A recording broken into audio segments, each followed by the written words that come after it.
සජිත් ප්‍රේමදාස කියන පුද්ගලයා රණසිංහ ප්‍රේමදාසගේ පුතා කියන එක අනුර කුමාරත් දන්නවා මහින්ද රාජපක්ෂත් දන්නවා නාමල් රාජපක්ෂත් දන්නවා ලංකාවේ දන්නේ නැති එකම එක්කෙනා කුට්ටි විතරයි කවුද තිස කුට්ටි නේ එයා විතරයි ඒ නිසා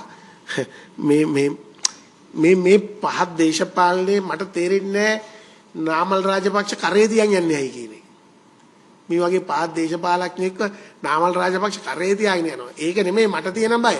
එයා කියනවා අනාගතේ නාමල් ජනාධිපති වුණාම එයා තමයිලු ඇක්ටිං ජනාධිපති. ඔයගොල්ලෝ දැක්කද රූපවාහිනී channel එක කියනවා. නාමල් රටේ ජනාධිපති වුණාම එයා තමයිලු මොකද්ද මේ වැඩ බලන ජනාධිපති.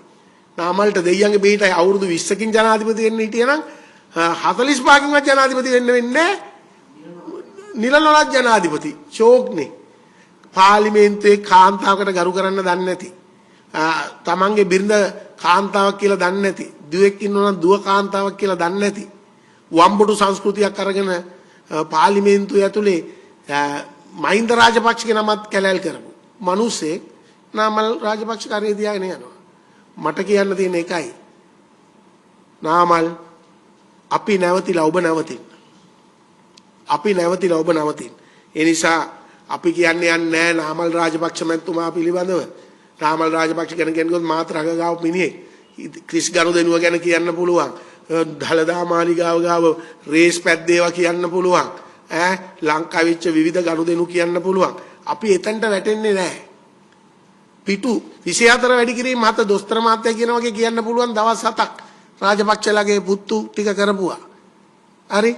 අපි එතනට වැටෙන්නේ නැහැ. නාමල් රාජපක්ෂ මඩකලපුවට ගිහිල්ලා පාස්කු වාරෙන් පස්සේ පිල්ලයන් හම්බුනේ ඒවා කියනවා. අපි ඒවා කතා කළේ නැහැ. අපි හිතනවා තරුණයෙක් එයාට තව අවුරුදු 30කින් හරි උඩට එන්න පුළුවන්. ඒ තාම අවුරුදු 35ද 40ද තව 30ක් හිටියත් 70යි. අර රක්ෂ සමාගමේ දැන් එයාටත් කල් තියෙනවනේ. අපි හිතන් ඉන්නේ පොඩි ළමෙක් පව් එයාට හොඳ අනාගතයක් තියෙයි කියලා. බැලුවාම මේ කුට්ටිලා වගේ මේ මිනිස්සු කරේ තියාගෙන ගියාම එයාට 30කින් තියෙන එක 45ක් විතරයි. සමහර විට නාමල්ගේ පුතාට වෙන්න වෙයි සමහර විට දේශපාලනයට බලය ගන්න මේ වගේ කණ්ඩායම ළඟ තියාගෙන දේශපාලනය කරනවා.